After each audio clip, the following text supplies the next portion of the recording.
Vidéo pour quelle raison? Pour l'observation des différentes structures de l'œil en cas d'adaptation à lentille de contact, hein, pour les personnes, pour les opticiens diplômés. Donc il faut à peu près savoir où on met les pieds et bien entendu ça ne remplace en aucun cas un examen médical, hein. Alors là on va commencer par l'observation de la ligne grise, hein, par l'observation du tarse inférieur, hein, la petite lamelle de collagène qui va permettre de supporter la paupière inférieure qu'on voit ici sur la croix, vraiment au bord de la paupière. Ensuite, on va observer la sortie des glandes de Meibomus. Alors, la sortie des glandes de Meibomus, vous l'avez là. Vous voyez, quand on renabaisse la paupière inférieure, hein, c'est les deux petites flèches, espèce de deux petites billes. Nous, ce que l'on observera, c'est si ces sorties des glandes de Meibomus ne sont pas obstruées, s'il n'y a pas de bouchon, s'il n'y a pas d'infection, ce qui risquerait d'entraîner des complications en lentille de contact. On va ensuite se décaler d'un point de vue nasal, où l'on observe encore là des petits trous, hein, la sortie des glandes de Meibomus, pour arriver sur le méa lacrymal, hein, qui se situe tout le temps au niveau du canthus interne.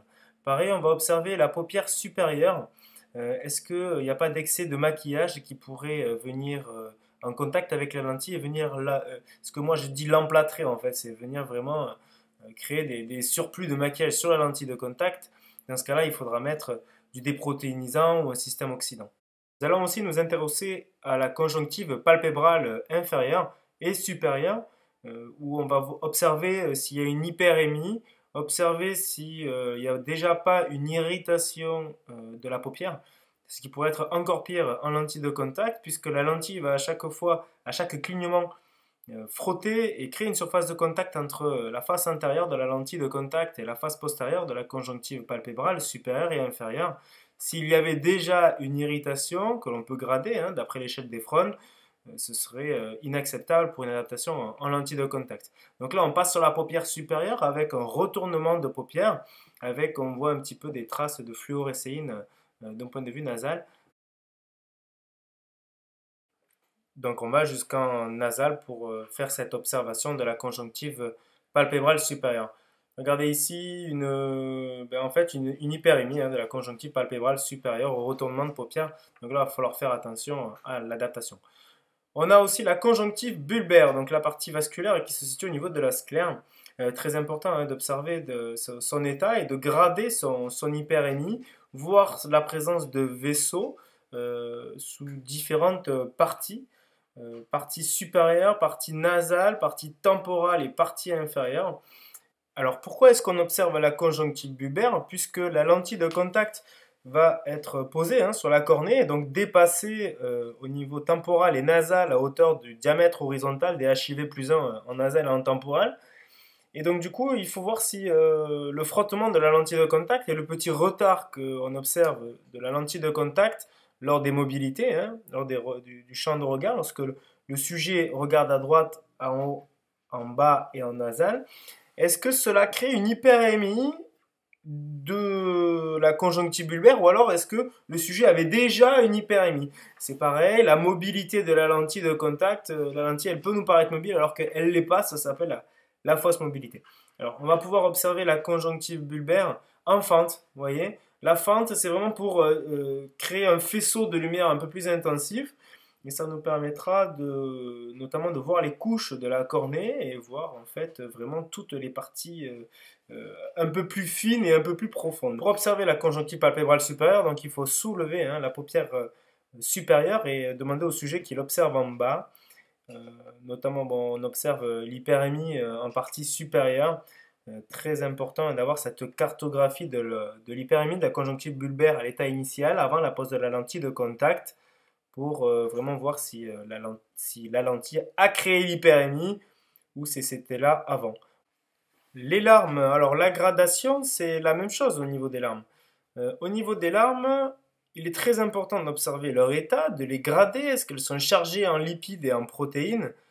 L'idée, c'est tout le temps d'anticiper la mouillabilité de la lentille de contact. Et donc, dans ce cas-là, anticiper, voir si les larmes sont chargées en lipides et en protéines, mais elles vont plus ou moins bien se répartir sur la face intérieure de la lentille. Et dans ce cas-là, il est très important d'observer et de faire en fente ce qu'on appelle un spéculaire sur l'arme, en plus fort grossissement souvent.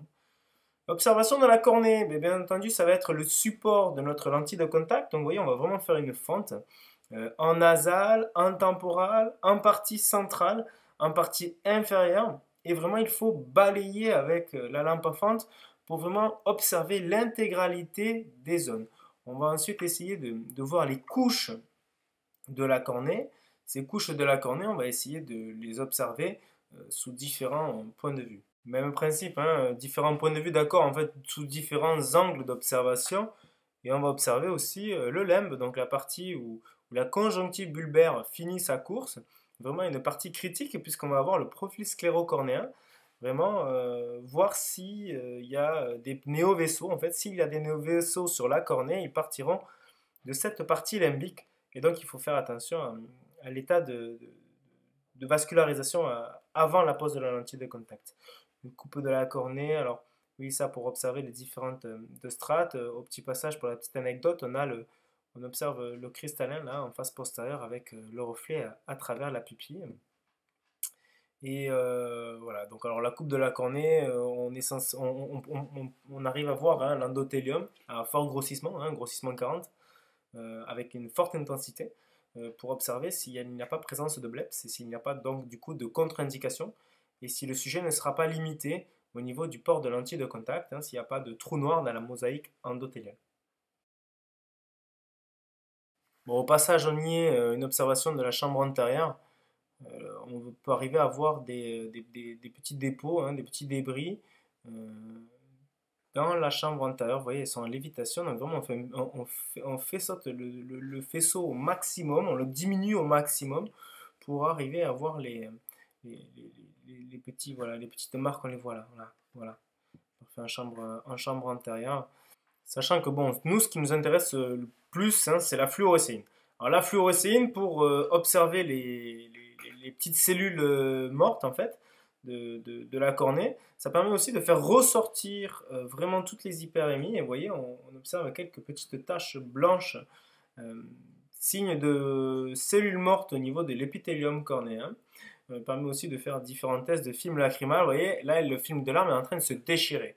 C'est notamment un test qualitatif du film lacrymal hein, pour la qualité qu'on appelle le fluorescéine break-up time. Bon, il s'utilise plus trop, hein, ouais, voilà, plutôt le break-up time plutôt que le fluorescéine break-up time. Vraiment, la fluo vous permet et sera votre meilleur ami pour faire ressortir, vous voyez, comme là en partie inférieure, voilà, ici en partie supérieure, on a un petit point blanc et en partie inférieure, un léger petit trait. On voit plus à midi. Voilà, à midi, vous voyez, alors soit dû à un clignement incomplet, voilà, on le voit ici, soit dû à un frottement de la lentille de contact. Ça, on peut arriver à le voir. Le frottement de la lentille de contact sur la cornée est en train finalement d'irriter la cornée. Vous voyez une petite trace blanche. Alors ça, c'est important. Est-ce que c'est vous qui avez fait la trace en posant la lentille de contact? Est-ce que le sujet a une plaie sur la cornée? Est-ce qu'il porte trop ses lentilles de contact? Donc du coup, ça crée l'hypoxie cornéenne avec des petites taches blanches. Alors si c'est épithélial, c'est rien, hein, puisque c'est sur la face antérieure de la cornée. Bon, dans ce cas-là, c'est turnover de l'épithélium, c'est 7 jours. Donc on attend 7 jours et on attend de voir ce qui se passe. Bien entendu, s'il y a une observation qui vous paraît inquiétante ou alarmante, n'hésitez surtout pas à envoyer chez un ophtalmologiste. Hein, il vaut à la limite, des fois, mieux trop en faire que pas assez. Bon, sachant que bien entendu, il y a que l'ophtalmologiste avec ses lampes à fente qui lui pourra, et avec effectivement l'expérience et ses compétences, qui pourra lui conclure effectivement sur une prise en charge. Souvent, on cherche des exemples, on cherche à regarder un petit peu les différentes façons de pratiquer et la dextérité derrière une lampe à fente. Donc là, voilà, je vous propose l'examen d'un ophtalmologiste en direct avec la fluidité recherchée, et là, il n'y a pas d'exagération. L'examen à la lampe à fente présente des paupières supérieures et inférieures normales, une conjonctive bulbaire et